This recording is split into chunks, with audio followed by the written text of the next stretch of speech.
à tous. Presque un an après sa découverte, le trésor caché à l'est de Rodrigue fait polémique. Le site placé sous haute surveillance dans l'île.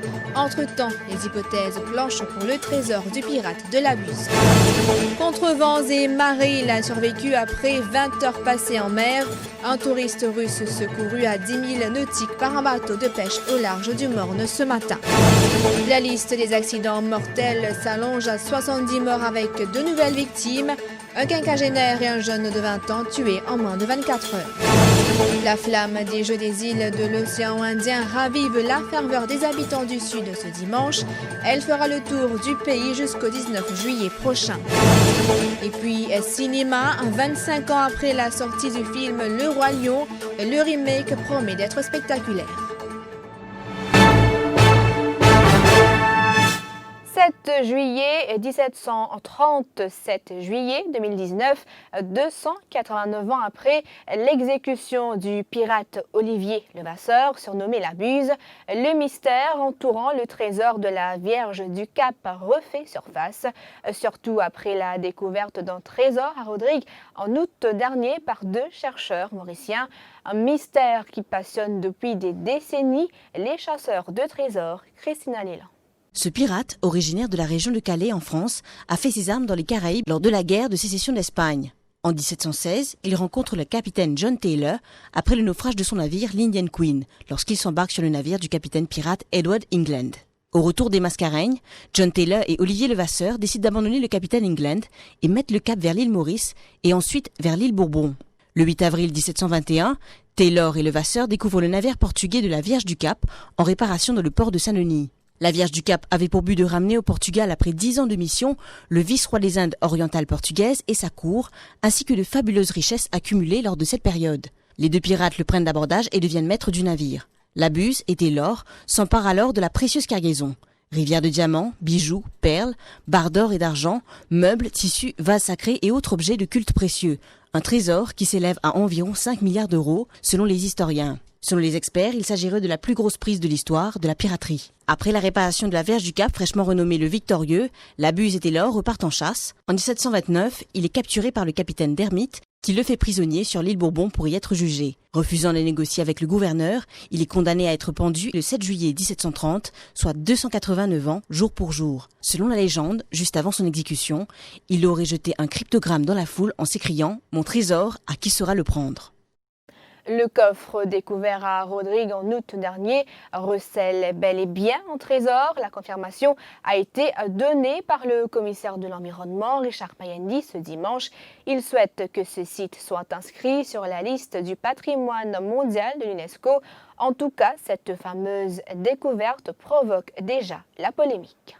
Près d'1 an déjà après la découverte du coffre par des écologistes mauriciens, le commissaire de l'environnement, de la pêche et du tourisme de l'île a clairement affiché sa position ce dimanche. Il s'agit du patrimoine de Rodrigue Afiem, Richard Payendi. Les gens qui sont Maurice, ils trouvent un trésor, il vaut milliards, et puis la loi Diakuma, peut-être, la loi, oui, la loi dit, vous êtes pas tasé. Ça veut dire la moitié pour eux, ça va dire qu'ils trouvent là, et la moitié pour Rodrigue, pour le gouvernement national. Donc pour Rodrigue, c'est d'abord ça, alors c'est des gens qui sont Maurice, Rodrigue, trouve un trésor qui pour nous, qui reflète nous l'histoire, nous l'identité, partager toute la moitié.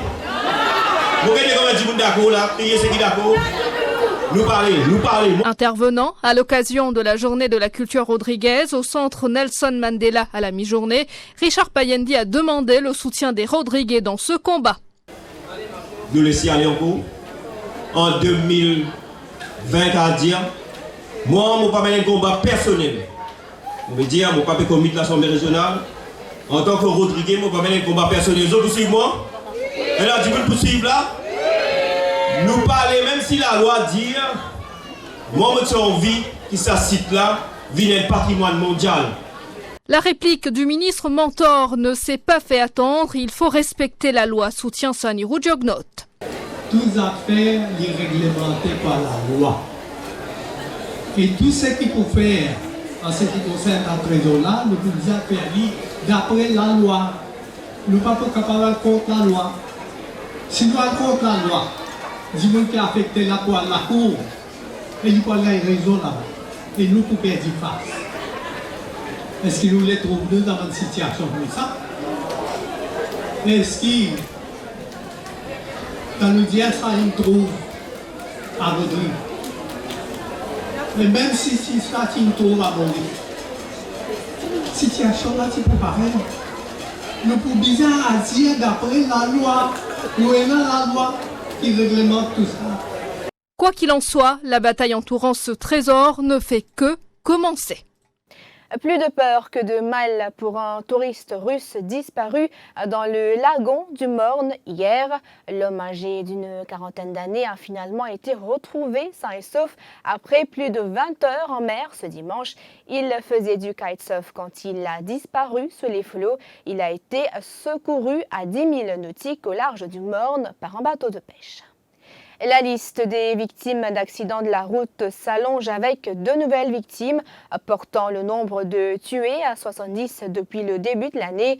Les 2 dernières victimes en date, Bavish Sujiwan et cet habitant d'Albion de 20 ans, a été retrouvé non loin de sa moto dans la localité aux petites heures ce matin. Son engin a percuté un panneau de signalisation. Il est mort sur le coup. Fin tragique également pour Jaikishan Roshian, cet habitant de Grand Gaube de 51 ans qui était au volant de sa voiture hier soir, a terminé sa course contre un mur. Le quinquagénaire n'a pas survécu à ses blessures. Ses proches ont sollicité l'aide des pompiers pour l'extirper du véhicule accidenté. Mais je vais sortir du travail, il est venu. Mon téléphone, mon jali, acheter un peu manger choses à manger des chiens, vacances. Les 3 minutes, il restait pour rentrer la case. Il arrive là, descendre ici. Moi, je viens là, il est avec un mirail. Il est là, mon cousin avec le téléphone en place. On est là-bas. Quand on allait, l'état critique. La côte est endommagée, sur la tête d'une virée en bas là-haut. Le bureau de coincé, pas capable. Parce que sur le pied, tu finis coincé avec un tableau. Nous avons lutter pour capable, nous avons cousin, nous avons capable, les pompiers venir. Maintenant, faire ce travail, une coupe ce tableau là, une récite chez lui, ça monte pour y aller. Depuis quand matin, il sortit dans le travail, il est là, il espère retourner à la case. 1,6 milliard de roupies, c'est le montant que coûtera le projet de développement du port à Rodrigue. Annonce du Premier ministre Pravin Jugnauth ce matin lors de l'inauguration de la station de dessalement à Pointe-Coton, un projet comprenant 2 phases et qui devrait être complété en septembre 2021. Pravin Jugnauth qui a également procédé à l'inauguration du nouveau terminal de l'aéroport de Plaine-Corail ce dimanche et a remis des lettres d'intention aux familles qui seront relogées. Le chef du gouvernement a précisé que 40 millions de roupies seront déboursés pour le relogement d'une quinzaine de familles et de 5 commerces à Sainte-Marie.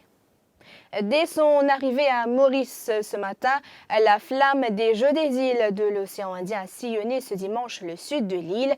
Elle est passée par l'Escalier, Rivière-du-Post, Rosebel ou encore Beauvallon pour finir son parcours au Maïbourg Waterfront. Demain, elle quittera Maïbourg et continuera son petit bout de chemin jusqu'au Suyak Youth Center.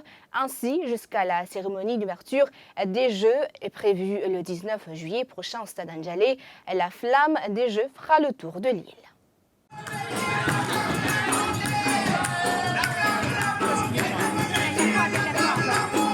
Allez Maurice!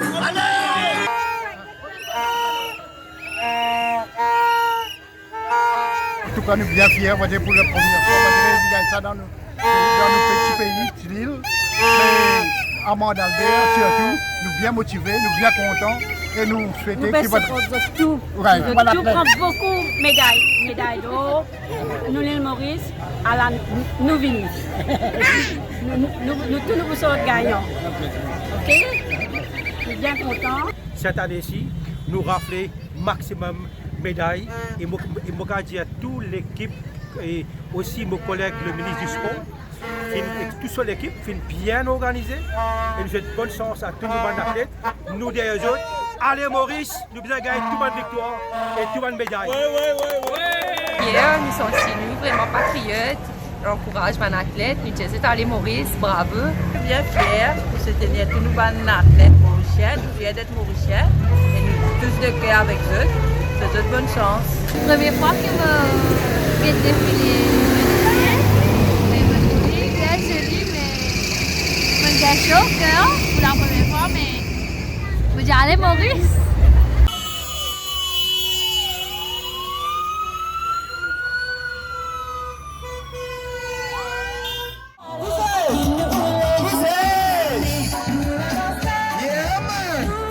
Et restons dans la ferveur des JIOI. À J-11 de cet événement d'envergure, le film documentaire de Télé+, JIOI, Les chercheurs d'or, sort ce lundi à 20h au M-Ciné de Trianon. Jean-Luc Émile et son équipe ont vécu ces 4 derniers mois en immersion auprès de nos athlètes. Préparation, évolution physique et sportive, entre pleurs et rires, voici en avant-goût.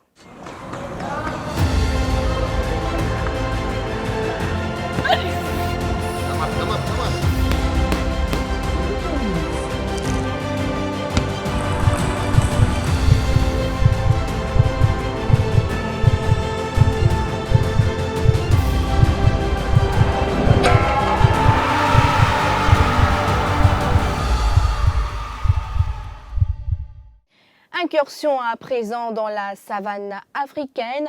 Hakuna Matata, cette expression a sûrement rythmé votre enfance. 25 ans après la sortie du film Le Roi Lion, Disney revient cette année avec le remake du film d'animation par ordinateur photoréaliste. La grande sortie en France est prévue pour la semaine prochaine et le public pourra découvrir ou redécouvrir les réserves et les forêts du Kenya qui ont inspiré ce film. Les personnages cultes feront à nouveau leur apparition sur nos écrans. Parmi ceux qui vont incarner les personnages du film réalisé par Jon Favreau, on retrouve Donald Glover dans le rôle de Simba. Beyoncé incarnera Nala. Le casting français a également été révélé par Disney. Ainsi, Ryan Bensetti, acteur dans la série Clem et grand gagnant de l'édition de 2014 de Danse avec les stars, incarnera le rôle de Simba adulte. Annecy, la finaliste de The Voice France 4, sera dans le rôle de Nala. Jean Reno reprend le rôle de Mufasa et Jamel Debbouze incarnera Timon.